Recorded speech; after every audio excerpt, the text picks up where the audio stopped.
Ethan Grayson tugged his coat tighter against the biting chill of the November night. The streets were unusually silent, with only the occasional hum of a distant car punctuating the void. He glanced at his watch, 11:47 p.m. The late shift had ended an hour ago, and he was now en route to the train station, eager to get home to his tiny apartment on the city's outskirts. The station was eerily deserted. Fluorescent lights flickered intermittently, casting jagged shadows that danced across the cracked tiles. Ethan descended the stairs, his footsteps echoing loudly in the emptiness.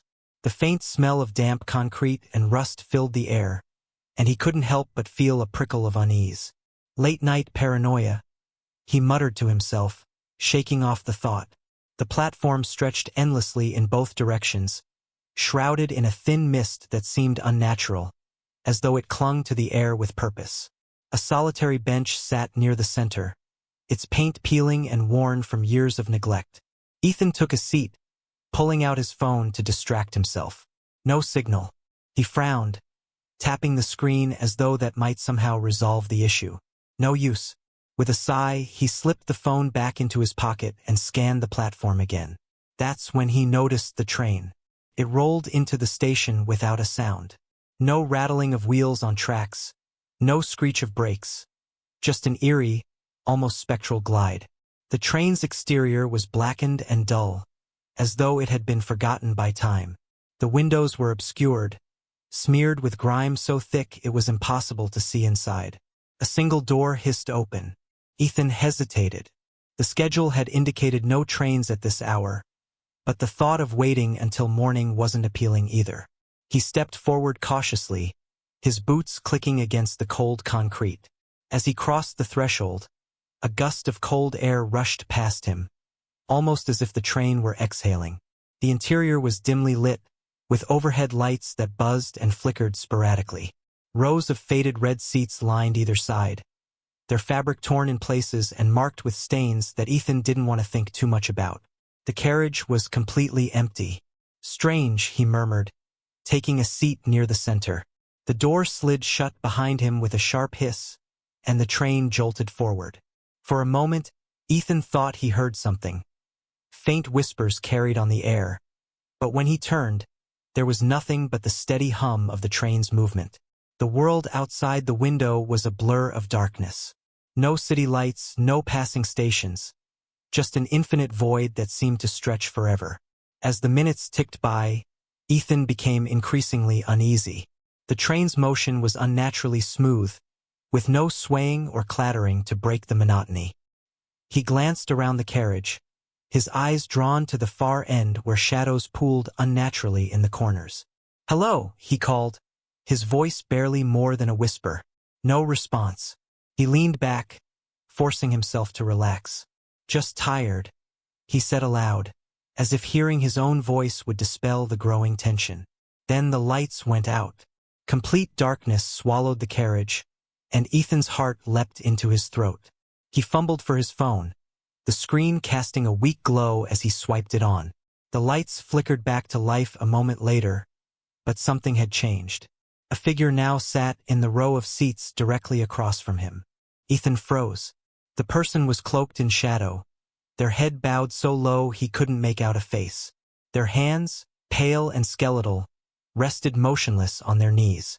"Hey," Ethan said, his voice trembling. "I didn't see you get on." The figure didn't move. The train jolted again, and the lights buzzed violently, plunging the carriage into intermittent darkness. Each time the light returned, the figure seemed slightly closer, its head slowly rising. Ethan's breath quickened. He stood, gripping the metal pole beside him for support. "I don't know what kind of joke this is, but..."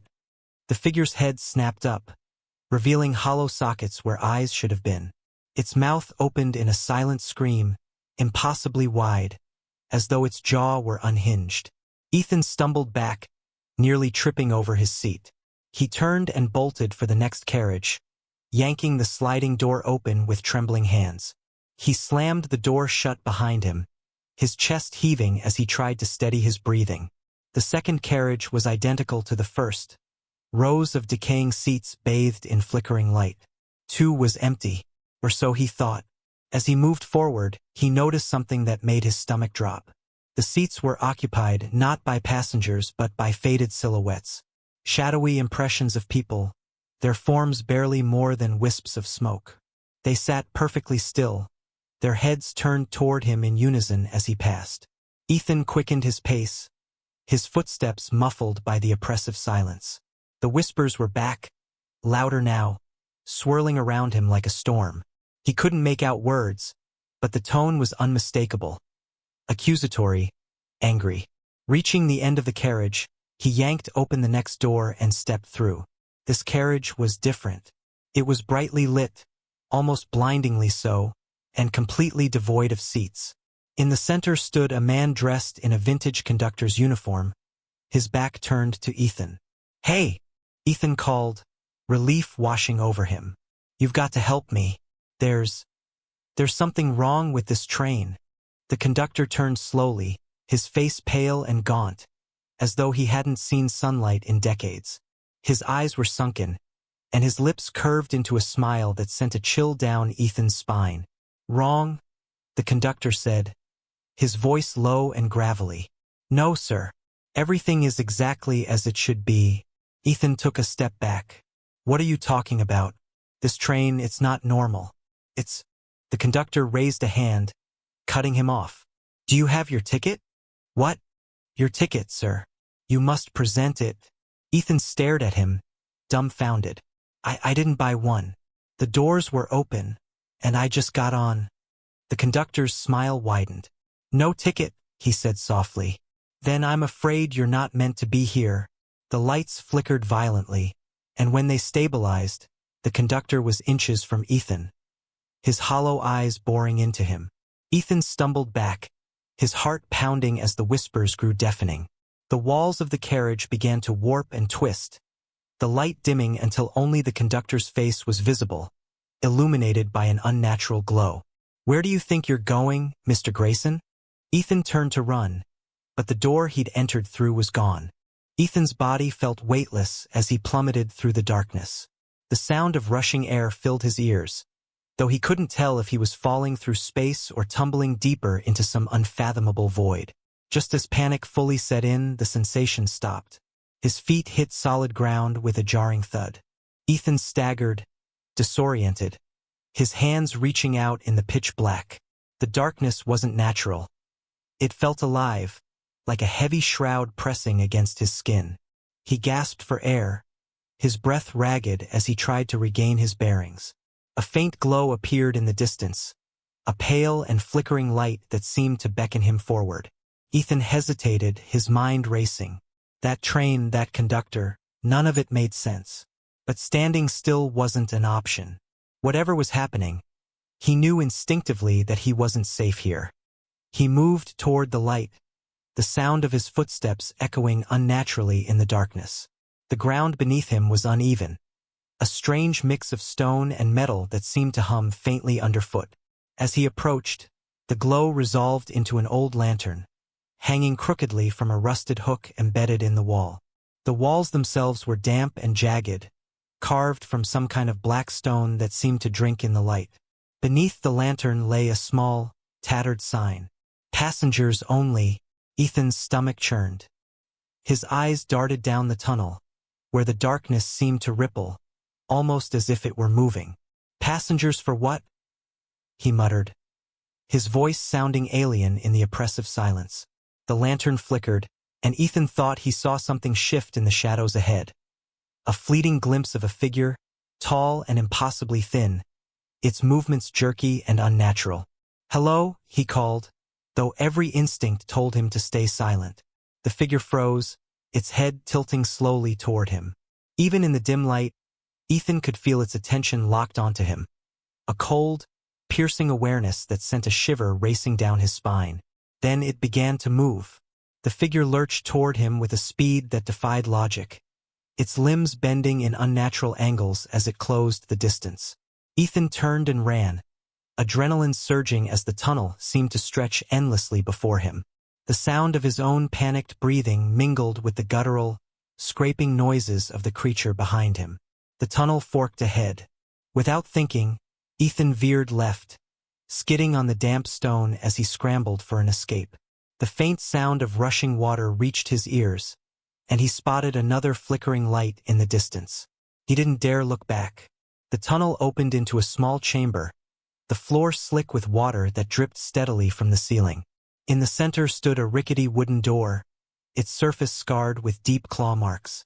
Ethan grabbed the handle and shoved it open, stumbling inside just as the creature's clawed hands swiped at the space he had just occupied. The door slammed shut behind him, the creature's frustrated shriek muffled by the thick wood. The room Ethan had entered was unlike the tunnel. It was larger, resembling the interior of a decayed railway station. Rusted benches lined the walls, and ancient ticket booths stood abandoned, their glass shattered. The air was thick with the scent of mildew and something more metallic, like old blood.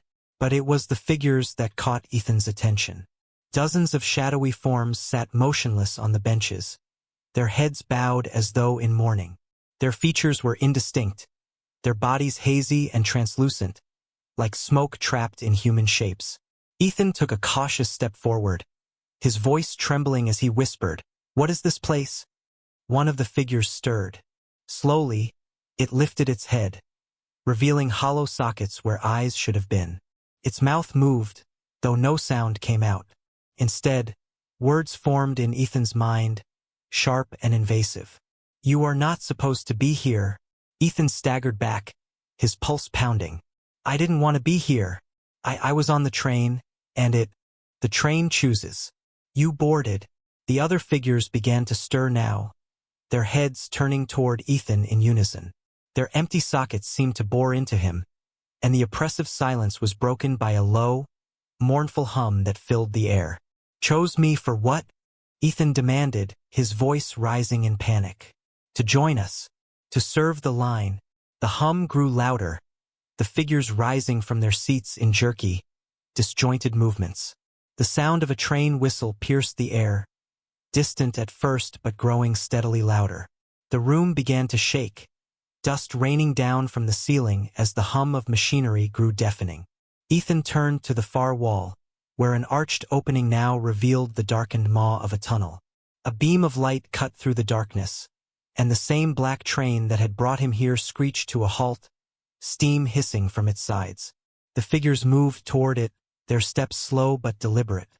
Ethan backed away, his mind racing for an escape route. "You can't take me," he shouted.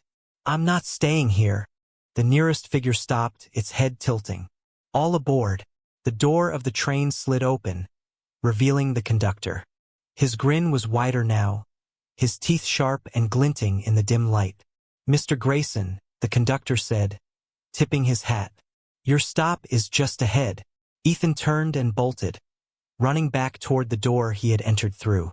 But as he reached it, the wood dissolved into shadow, and he stumbled forward into nothingness. Ethan tumbled through the void, his senses overwhelmed by the nauseating pull of gravity and the hollow sound of rushing wind. He squeezed his eyes shut, bracing for impact. Then suddenly he was still. When he opened his eyes, he found himself lying on a cold, metallic surface. The air smelled of iron and smoke, and a low, rhythmic clanking reverberated beneath him. He sat up and saw he was on a train car, an old, dilapidated one with shattered windows and rusted walls. But it wasn't empty. Figures sat slumped in the rows of seats, their bodies barely visible in the dim light of a single overhead bulb that flickered erratically. They were shadowy like the figures in the station, but more distinct now, men, women, even children. Their heads were bowed, faces hidden, their bodies eerily still except for a faint, collective rise and fall of breath. Ethan froze, his heart pounding. "You're awake." The voice startled him. He whipped around to see a woman sitting in the far corner, her face pale and drawn, her eyes sunken with exhaustion. She clutched the edge of her seat as if bracing for something. "Where am I?" Ethan asked, his voice trembling. She studied him for a moment before answering. "You're on the train. The one you shouldn't have boarded." Ethan moved closer, his legs unsteady. "I didn't mean to get on. I don't even know how I got here." The woman let out a dry laugh. "That's how it always starts. No one plans to board the midnight train. But once you're on, there's no getting off. Not alive, anyway. Her words sent a chill through him. What do you mean? What is this train? Where is it taking us? She gestured toward the window, and Ethan hesitated before peering outside. The sight made his stomach turn. The landscape was impossibly vast and desolate. A swirling expanse of darkness interspersed with faint glimmers of light that moved like fireflies in the distance. The train seemed to hover above it all, gliding along invisible tracks that emitted a faint, otherworldly glow. This isn't Earth, Ethan whispered. No, the woman said. This is the between. The space where lost souls linger, trapped between life and death. Ethan pulled away from the window, his mind racing. That doesn't make any sense. I'm not dead. The woman's expression hardened. You're not alive either. Not completely. The rhythmic clanking of the train grew louder, and the flickering light overhead dimmed. The figures in the seats stirred now, their movements slow and disjointed. They're waking up, the woman said, her voice low and urgent. You need to sit. Don't draw attention to yourself. Ethan's pulse quickened as the shadowy passengers began to lift their heads. Their faces were obscured by darkness, but their hollow eyes glinted faintly in the dim light. They turned toward him in unison, their gazes heavy with malice. Before he could react, the door at the end of the car slammed open, and the conductor stepped inside. Ethan recognized him instantly, the same grinning man who had greeted him at the platform. But here, in this dim and oppressive light, the conductor looked even more unsettling. His features were sharp and angular, his grin impossibly wide, and his eyes glowed faintly, like embers in a dying fire. Ladies and gentlemen, the conductor announced, his voice echoing unnaturally. We've reached the next stop. Prepare yourselves. Ethan turned to the woman, his voice barely a whisper. What does he mean? She didn't answer. Instead, she grabbed his arm and pulled him toward an empty seat. Whatever happens, don't leave this car. No matter what you see. The train screeched to a halt, the sound deafening and grating. The air grew colder, and the windows fogged over with frost. Ethan peered out, his breath catching at the sight. The train had stopped at a station, but it wasn't like any station he'd ever seen. The platform was bathed in an eerie blue light, and shadowy figures milled about, their movements unnatural and erratic. The walls were lined with flickering lanterns, and a dense fog clung to the ground. The conductor stepped aside, gesturing toward the door. The shadowy passengers began to rise from their seats, moving toward the exit with stiff, mechanical precision. Ethan felt the woman's grip tighten on his arm. Don't look at them. Don't speak to them. He turned to her, his voice shaking. What happens if I do? She didn't answer. The passengers filed out of the car, their forms dissolving into the fog as they stepped onto the platform. Ethan's gaze lingered on the last figure, a small child clutching a worn teddy bear. The child paused at the door, its head turning toward Ethan. For a brief moment, Ethan thought he saw a glimmer of humanity in those hollow eyes, a silent plea for help. Don't, the woman hissed, but it was too late. Ethan reached out instinctively, his hand brushing against the child's arm. The effect was immediate. The child's form twisted violently, its shadowy body unraveling like smoke caught in a gale. The other passengers froze, their heads snapping toward Ethan with impossible speed. Their hollow eyes burned brighter, their mouths opening in soundless screams. The conductor's grin widened, his teeth gleaming like knives. Ah, Mr. Grayson, he said, his tone mockingly polite. Breaking the rules already? How very unfortunate. The air grew heavy, the walls of the train car groaning as if under immense pressure. Ethan stumbled back, his heart hammering in his chest. What's happening? He shouted. The woman grabbed his arm, dragging him toward the opposite end of the car. You broke the rules. Now they'll come for you. The shadowy passengers began to move, their bodies jerking unnaturally as they closed in on Ethan. Their forms flickered, shifting between human and monstrous shapes, their hollow eyes burning with rage. The woman shoved open the door to the next car, pulling Ethan through just as the shadowy figures reached for him. They slammed the door shut behind them, the sounds of the enraged passengers muffled by the thick steel. Ethan collapsed onto the floor, his breath ragged as he tried to process what had just happened. "What were those things?" he gasped. The woman leaned against the wall, her face pale and drawn. "They're the lost souls, the ones who've been claimed by the train. They're bound to it, serving it for eternity." Ethan's stomach churned. "And the child?" She shook her head, her expression grim. "There are no children here. Only shadows pretending to be." The train began to move again, the rhythmic clanking resuming as it sped into the darkness. The woman knelt beside Ethan, her voice low and urgent. "You need to understand something," she said. "This train is alive. It feeds on fear, on despair. And now that you've broken its rules, it won't stop until it has you." Ethan stared at her, his mind racing. "Then how do I stop it? How do I get off?" She hesitated, her eyes flickering with uncertainty. "There's only one way," she said finally. "But it's dangerous. And if we fail—" Her words trailed off, but the meaning was clear. The train whistle sounded again, its mournful wail echoing through the car. "We don't have much time," she said. "The next stop will be worse." Ethan swallowed hard, his fear giving way to determination. "Then tell me what we need to do." Ethan and the woman sat in tense silence, the train car swaying gently as the midnight train sped deeper into the between. Outside, the ghostly landscape swirled endlessly, its unnatural beauty masking the malevolence that clung to the air. Ethan finally broke the silence. "What do you mean, the heart of the train? Trains don't have hearts." The woman gave him a sharp look, her expression unreadable. "This one does. The midnight train isn't just a machine. It's alive, something ancient and hungry. This heart is the source of its power. If we destroy it, we might break free." "Might?" Ethan echoed, his voice rising. "That's not exactly reassuring." "Nothing about this is reassuring," she snapped, then softened. "I've been here a long time, Ethan. Long enough to know there are no guarantees. But if we do nothing, the train will claim you just like the others." Ethan leaned back, running a hand through his hair. "And what about you? Why hasn't it claimed you yet?" The woman hesitated, her eyes flicking to the door at the far end of the car. "Because I follow the rules.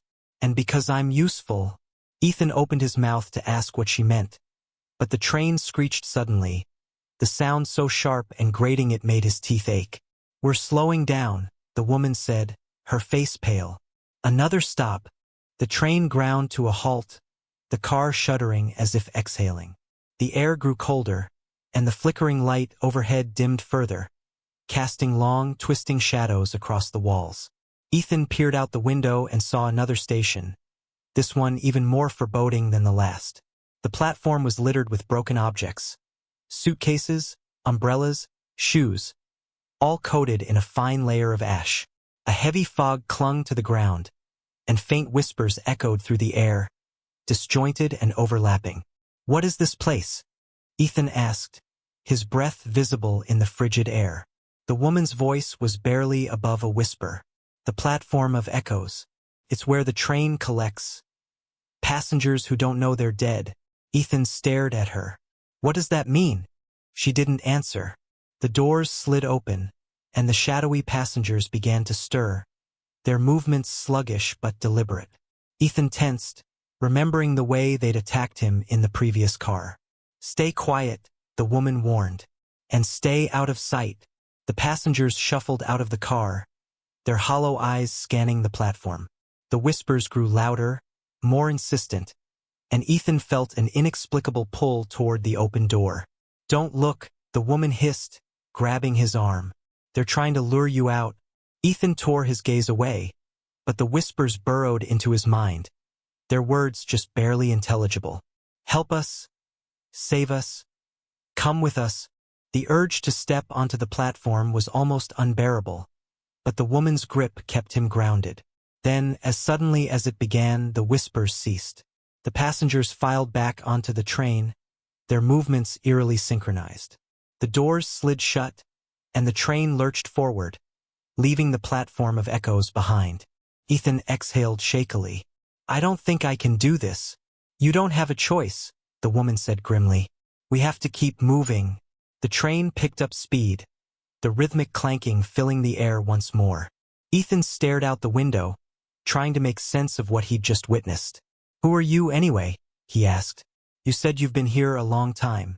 How long? The woman hesitated, then sighed. My name is Mara, and I don't know how long it's been. Time doesn't work the same way here, but I've seen a lot of people come and go. Go where? Mara's expression darkened. Most of them become part of the train. Before Ethan could ask what she meant, the door at the far end of the car slid open, and the conductor stepped inside. Mr. Grayson, the conductor said, his grin as unsettling as ever. And Miss Mara, how delightful to see you both. Mara tensed, her hand instinctively moving to her side as if reaching for a weapon. You've been busy, the conductor continued, his voice dripping with mockery, breaking rules, causing chaos. I must say, it's been quite entertaining. What do you want? Mara demanded. The conductor's grin widened. Just a friendly reminder. The heart of the train is off limits. Attempting to interfere with its operation would be unwise. Ethan stepped forward, anger bubbling to the surface. Why are you doing this? What do you want from us? The conductor's eyes gleamed. The train has its purpose, Mr. Grayson. Collects what's owed. And you, my dear, are overdue.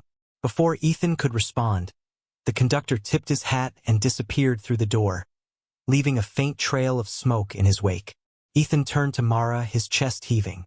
What does he mean, overdue? What did I do to deserve this? It doesn't matter, Mara said. What matters is stopping the train before it takes you. Ethan shook his head. How? You said the heart is the source of its power, but you heard him. It's off limits. That's why we have to be smart, Mara said. The heart is in the engine room at the very front of the train. But the closer we get, the more dangerous it will be. The shadows will try to stop us, and the conductor won't make it easy. Ethan swallowed hard. And if we fail?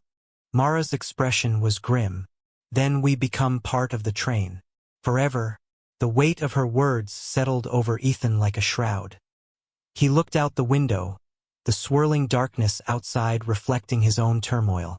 I'll do it, he said finally. Whatever it takes. Mara nodded, a flicker of determination in her eyes.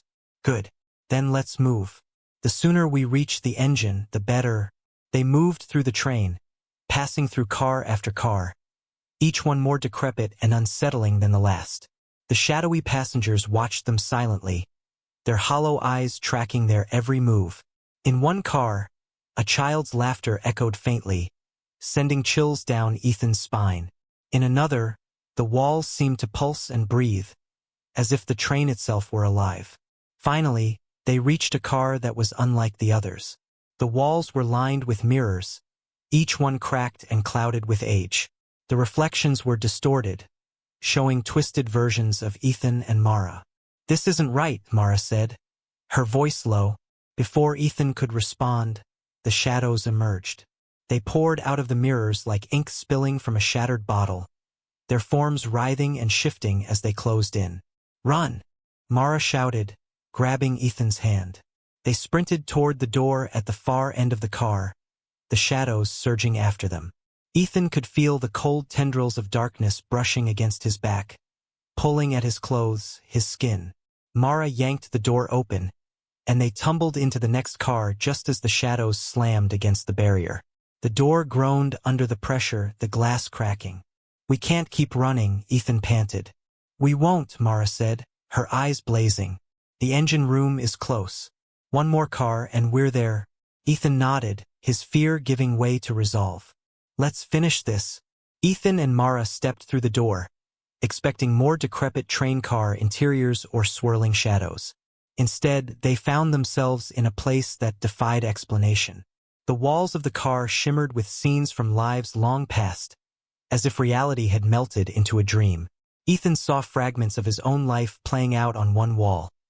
His childhood home, the night he met Jenna, and even the car crash that had left him scarred and guilt-ridden. What is this? Ethan asked, his voice barely audible over the haunting whispers that filled the air. "The car of memories," Mara said, her tone grim. "It shows you the moments that tie you to this place. The things the train feeds on." Ethan's chest tightened as the memories flickered and shifted. In one scene, he saw himself sitting in the driver's seat of his old car, gripping the wheel tightly as the rain poured down. Jenna sat beside him, her voice rising in frustration. "You always shut me out, Ethan. Why can't you just let me in?" The memory played out like a cruel echo, reminding him of how he'd ignored her pleas, his stubborn pride keeping him from apologizing. The crash that followed, Jenna's scream, the shattering glass, was a moment burned into his soul. "It wasn't your fault," Mara said softly, as if reading his mind. Ethan tore his gaze away, his eyes burning. "It feels like it was." The whispers grew louder, and the scenes around them shifted. Now the walls displayed Mara's memories. A young girl running through a sunlit field, a tearful goodbye at a train station, and finally, the same train they were on now, its gleaming black body ominous against a stormy sky. Mara stiffened, her face pale. "You've been here before," Ethan realized. "You knew this was coming." She didn't respond, her gaze fixed on the memory of the train. "We need to keep moving," she said finally, her voice tight. They pressed on, the whispers fading as they left the car of memories behind. The next car was a long, narrow corridor lined with doors, each one bearing a tarnished brass plate with a name etched into it. Ethan stopped in front of one and read the name aloud. Jenna Harris. His heart sank. This is hers." Mara touched his arm gently. "Don't open it." Ethan turned to her, his voice shaking. "I need to. If this place is tied to her, then maybe—" "No," Mara interrupted, her tone firm. "That's what the train wants. These doors are traps. If you step inside, you won't come back." Ethan hesitated, his hand hovering over the handle. The urge to see Jenna, to apologize, was overwhelming. But Mara's grip on his arm brought him back to reality. "Ethan," she said, her voice softer now, "we're running out of time." Reluctantly, he pulled his hand away and followed her down the corridor. As they neared the end of the corridor, the train shuddered violently, nearly knocking them off their feet. The air grew colder, and the lights flickered erratically. The final door opened slowly, and a figure stepped through. A towering, shadowy creature with glowing red eyes. Its form was fluid, shifting like smoke, and its presence filled the space with a suffocating dread. "The Guardian," Mara whispered, her face pale. "What does it want?" Ethan asked, his voice barely above a whisper. "To stop us," Mara said. "It protects the heart of the train." The Guardian let out a low, rumbling growl and lunged toward them. Mara shoved Ethan aside and raised her hand, a faint glow emanating from her palm. The light seemed to repel the creature, but only slightly. It hesitated, then pressed forward again. "Run!" Mara shouted, her voice strained. Ethan hesitated, torn between helping Mara and following her orders. But the Guardian's red eyes locked onto him, and he realized with chilling clarity that it was focused on him, not her. He bolted down the corridor, his heart pounding. The train seemed to twist and shift around him, the walls narrowing and the floor buckling beneath his feet. Behind him, Mara's shouts and the Guardian's growls echoed, growing fainter with each step. Ethan burst through the final door and stumbled into the engine room. The space was unlike anything he'd imagined. Massive gears turned slowly, their grinding noise echoing through the cavernous chamber. Pipes snaked along the walls, hissing steam into the air. At the center of it all was the heart of the train, a glowing, pulsating mass of light and shadow suspended above a pool of black liquid. Ethan approached cautiously, his breath hitching as he felt the power emanating from the heart. It seemed to call to him, whispering promises of redemption and peace. "Don't listen to it," Mara's voice called out. Ethan turned to see her stumble into the room, bloodied but alive.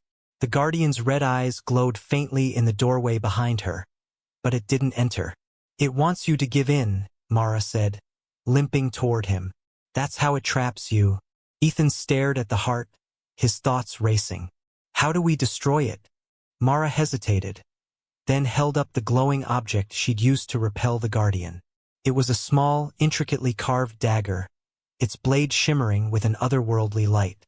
"This," she said. "But it won't be easy. The train will fight back."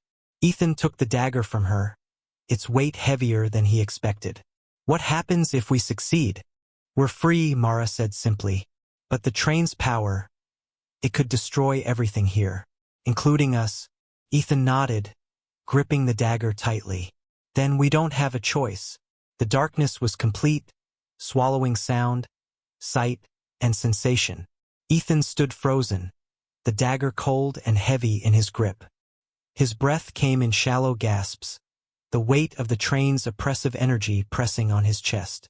A faint light flickered ahead, illuminating the heart of the train. The pulsating mass seemed to grow larger, its glow intensifying until it filled the room with an eerie, wavering brightness. "Ethan!" Mara's voice pierced the stillness. He turned to see her clutching the doorframe, her face pale and streaked with blood. The guardian loomed behind her, its red eyes glowing faintly as if awaiting orders. "The train won't let us destroy it easily," Mara warned. "It's alive, and it knows what we're trying to do." Ethan gritted his teeth and tightened his grip on the dagger. "Then we don't stop." As he moved closer to the heart, the air grew thick with heat and static. Shadows erupted from the walls, forming tendrils that lashed out at him. Ethan dodged the first strike, the shadowy appendage narrowly missing his shoulder, but another wrapped around his ankle and yanked him off his feet. "Ethan!" Mara screamed, rushing forward. She held up her hands, a brilliant flash of light erupting from her palms. The tendrils recoiled with an unearthly shriek, and Ethan scrambled to his feet. "Stay close to me," Mara shouted, her voice strained. Ethan nodded, his pulse racing. The heart of the train throbbed with malevolence, its whispers now a cacophony of distorted voices. "You can't win. Join us, and the pain will end. She's lying to you." Ethan clenched his jaw, refusing to listen.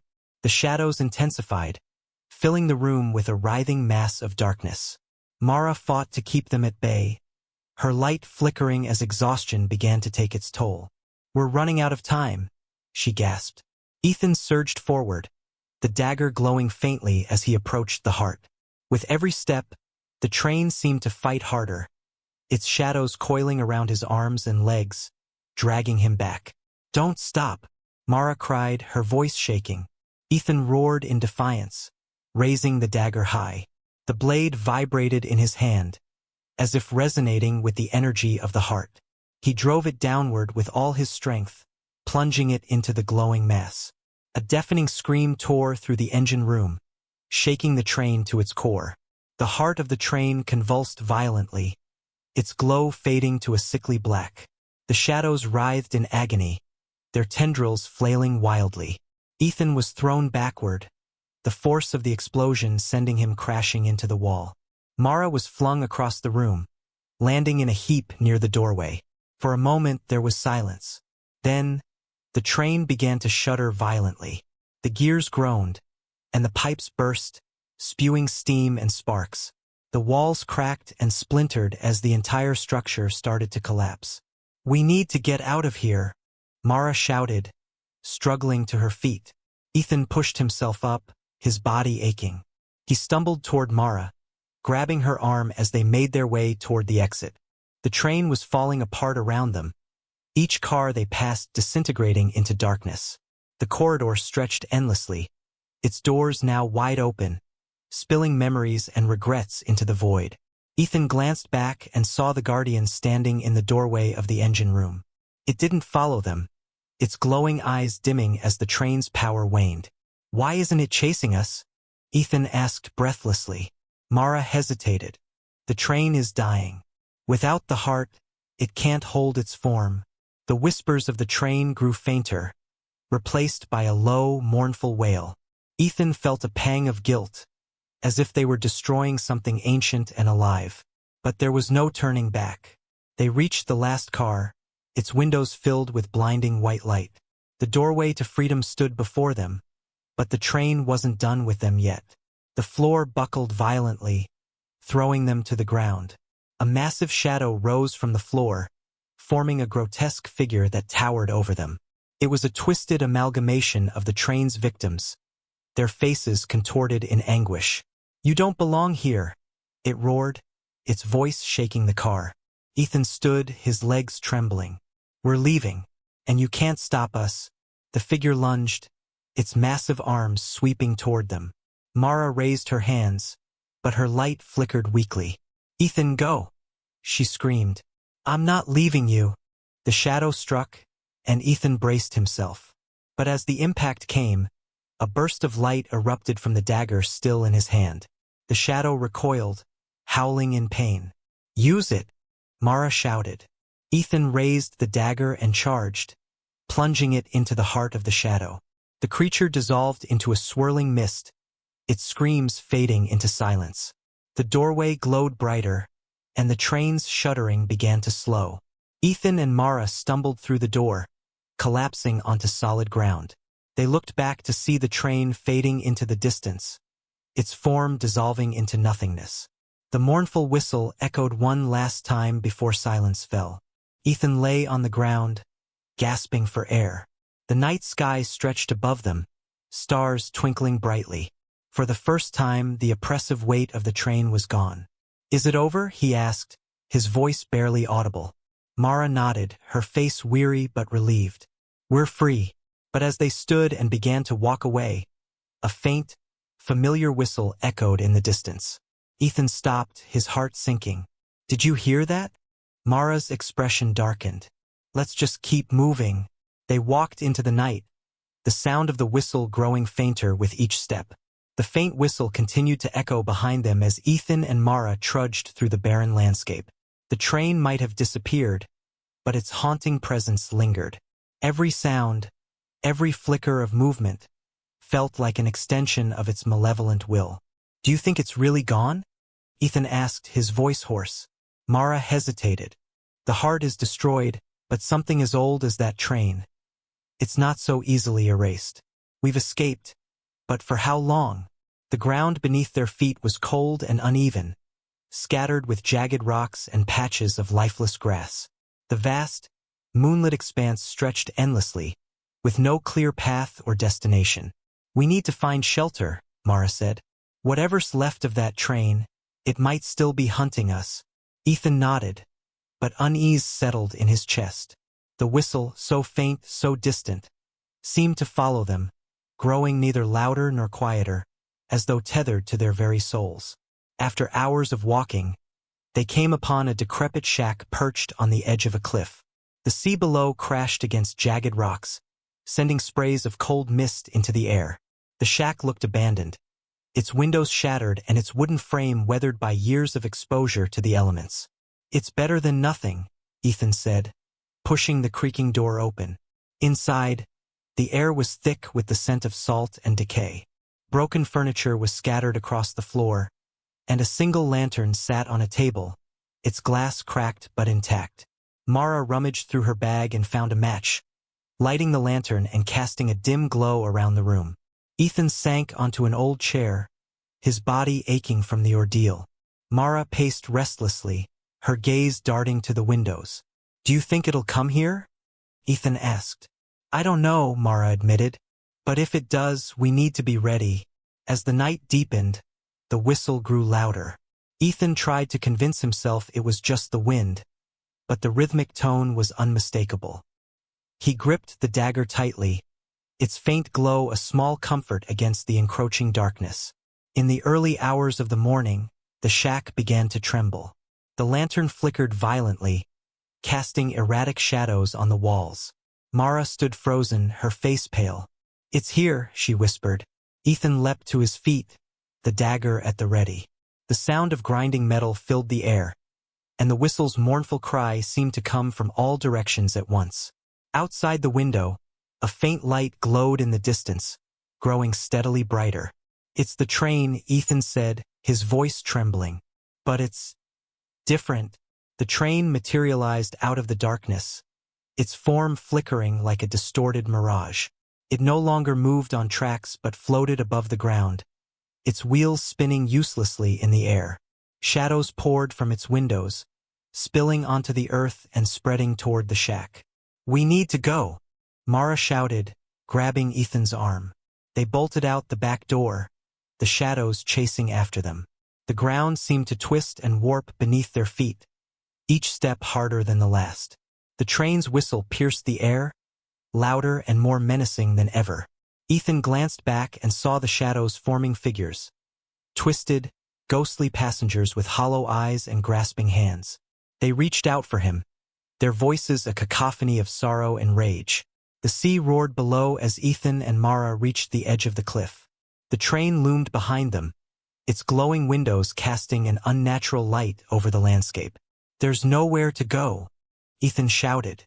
Mara looked at the dagger in his hand, then at the swirling shadows around the train. "The dagger. It's the only thing that can stop this. I already destroyed the heart," Ethan protested. "What else is there to fight?" "The train is more than just the heart," Mara said. "It's the memories, the souls it's consumed. The dagger can sever the connection, but you have to get close enough." Ethan stared at the train, its massive, spectral form bearing down on them. The shadows writhed and screamed, their cold tendrils reaching for his legs. "I can't do it alone," he said. "You won't have to." Mara stepped forward, her hands glowing faintly with the last remnants of her light. "I'll hold them off. Just promise me you'll finish this." Ethan hesitated, his chest tight with fear, but the determination in Mara's eyes left no room for doubt. "I promise." Mara turned to face the shadows, her light flaring brilliantly. The ghostly passengers shrieked and recoiled, but they didn't retreat. Mara held her ground, her energy flickering as she fought to keep them at bay.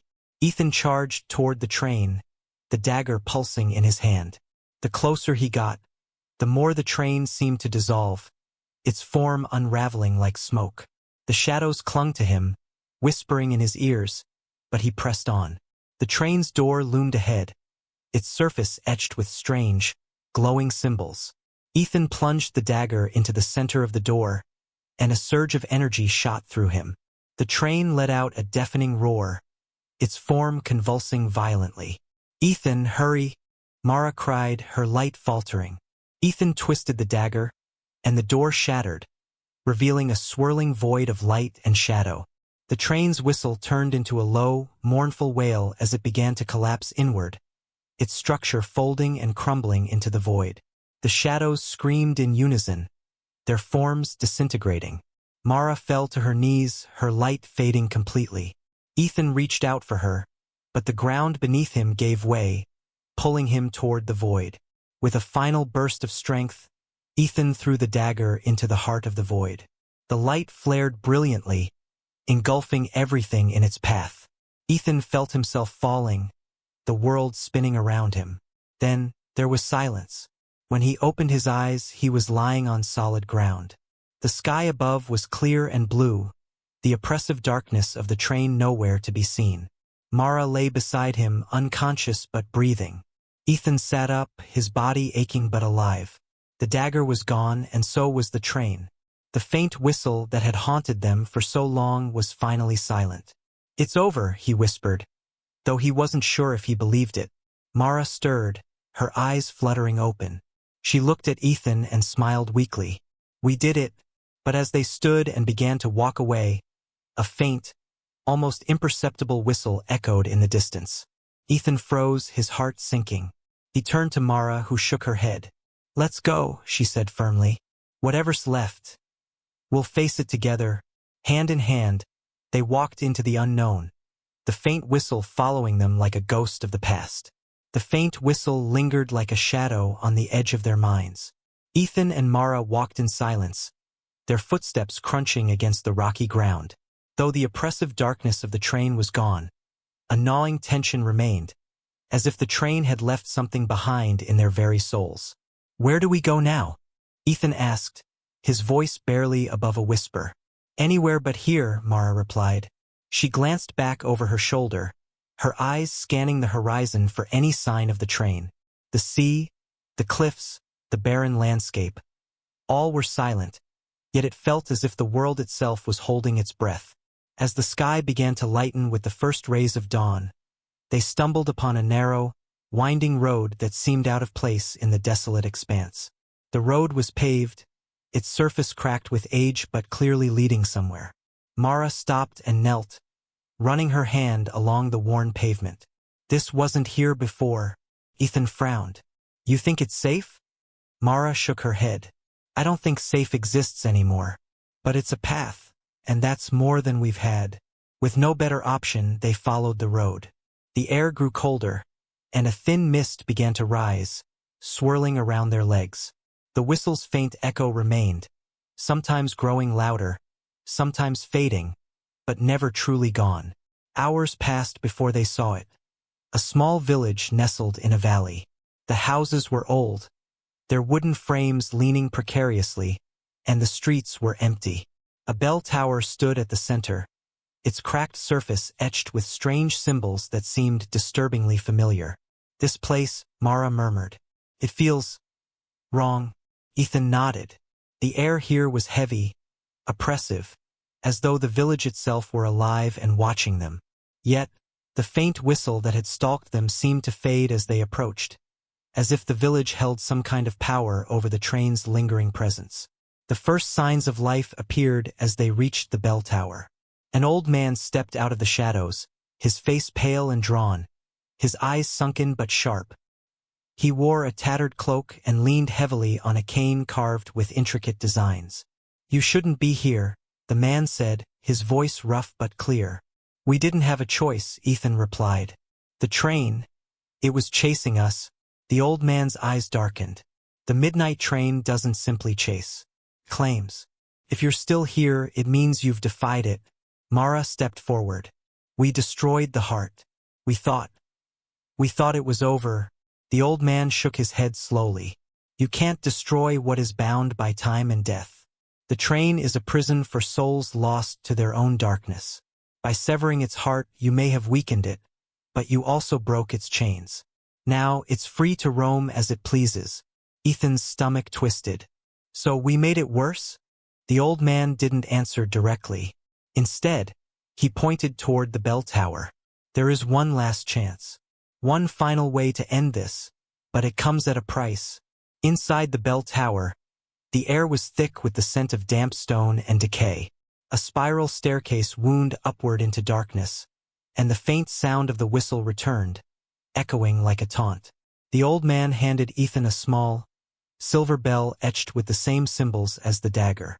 This is the key, he said. Ring it at the top of the tower, and it will summon the train one last time. What happens when it comes? Ethan asked. You will see its true form, its essence. And if you can survive that, you'll have the power to banish it forever. And if we fail? Mara asked. The old man's gaze was grim. Then you'll become part of its story, like so many before you. The climb was grueling, each step weighed down by an unseen force. The whistle grew louder, more insistent, as if the train itself were trying to stop them. Shadows moved along the walls, whispering in voices Ethan couldn't understand. When they reached the top, the view was both breathtaking and horrifying.